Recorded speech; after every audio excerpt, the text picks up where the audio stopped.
You know, y'all, I really, really hate those days when I sing up a storm and realize that I'm not recording a goddamn thing. There's nothing more insidious than that.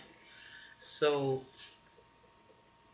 I'm going to have to try to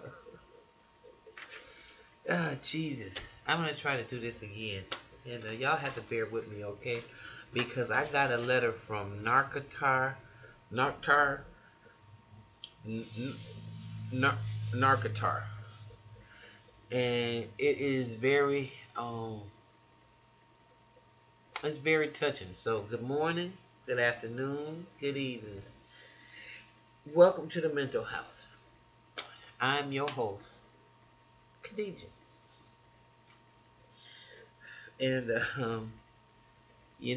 I got a letter, and I'm excited to share this with you guys because I think this individual hit the nail right on the head. I don't know. Um, well, let me just share the letter, okay? A child living with a narcissist parent is living a life of smoke and mirrors. The parent does damage to the child's psychic with mind games constantly, uh, which in turn grows that child into an emotionally unhealthy being. My family was the perfect looking family from the outside. My mother was president of the PTA among her many other organizations and functions, while my father is a third generation fighter pilot. I have a lifetime of damage and defective programming, as as do my siblings, from these people that we love and call our parents. There were constant charges of skepticism and accusations labeled at us. This abuse was invisible to the rest of the world, which makes it even worse. So no one knows the child abuse going on in these households where the parents are cold, cruel, evil, is until in my case when company came over. Damn, I can relate. Uh, Especially a lot of ministers' children, uh, bishops' children. Um, a lot of them suffer from that syndrome where they almost don't even know how to turn off. But when they do, they know when company comes over to really turn it on. No, that's it's very interesting. Anyway, my father seemed to turn a blind eye to whatever our mom did to my siblings and I.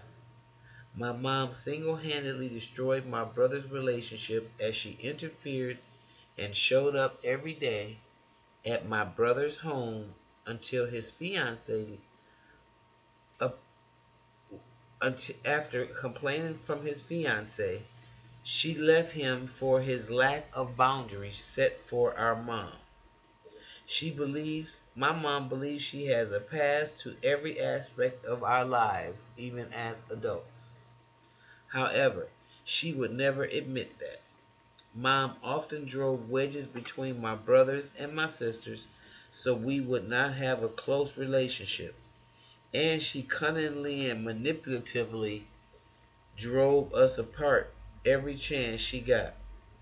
At first, we would not speak to one another only on holidays or certain functions, only because she made comparisons between us, always played favorites, and just made us feel uncomfortable with one another.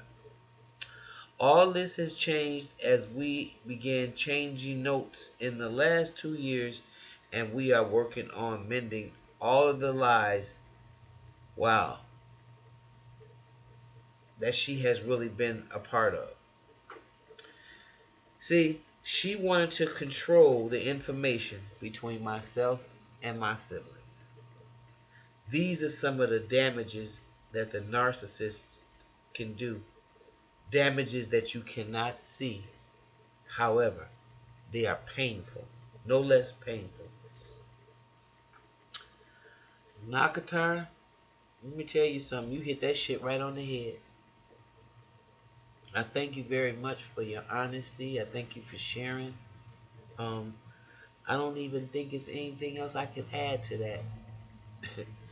um, because especially as a child of uh, clergy, we were required PKs to behave in a certain manner, and I can remember playing the piano and singing on cue.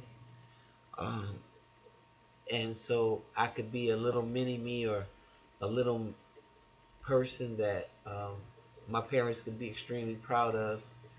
And then after company gone, I return back to the invisible person. I remember days like that as well. I also know there's some women right now in the church that are being molested. No, they ain't been molested. They being screwed down because they ain't grown. No molestation.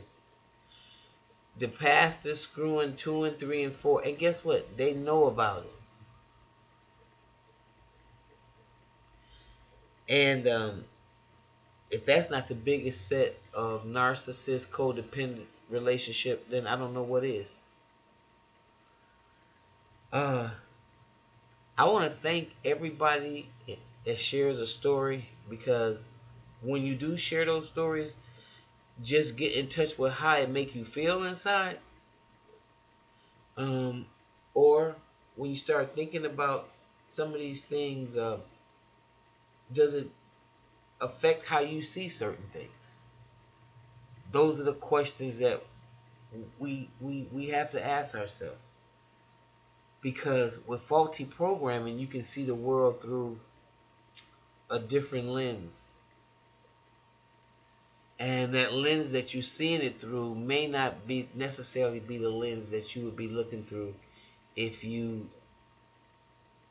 begin to peel back the layers and try to get to your true and authentic self. So, I want to thank y'all for being out there. Thank you for listening. I wanted to make a quick short video and read this letter because Narctar, I really appreciate you. Thank you so much for sharing. And you're welcome in the mental house anytime. Keep it up. And y'all keep on sharing your letters. I really appreciate it. Keep sharing your stories. I appreciate it, and keep on commenting. If you like what you hear, please like and subscribe. And I'll see you next time in the mental house. Bye bye.